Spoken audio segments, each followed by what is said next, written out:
आज आपल्याला नैसर्गिकरित्या मूलबाळ होत नाहीये. IVF आज फेसबुकची जर आपण ओपन केलं तर पहिले IVF ची जाहिरात येते आणि दुसरा एक कॅन्सर आणि डायबिटीज, या 3 गोष्टी आज सगळ्यात मोठ्या कारणीभूत आहे आपल्या शेतकरी कुटुंबात पण आलेल्या आहे.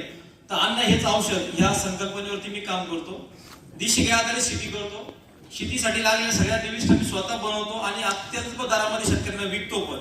मी देशी बियाणाचा वापर करून शेतकऱ्यांकडून शेती करून घेतो. त्यांनीच पिकवलेला शेतमाल मी खरेदी करतो आणि मुंबईमध्ये विक्री व्यवस्था तयार केलेली आहे आणि स्वतः विकतो.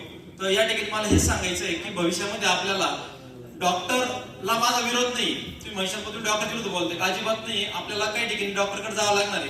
पण जर आपलं अन्न जर चांगलं असेल तर आपल्याला बऱ्याचशा गोष्टी नैसर्गिकरित्या होऊ शकतात.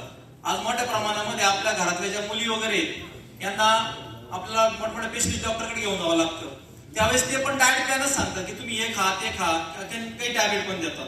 अशा काही डॉक्टरचा मी जो अनुभव घेतला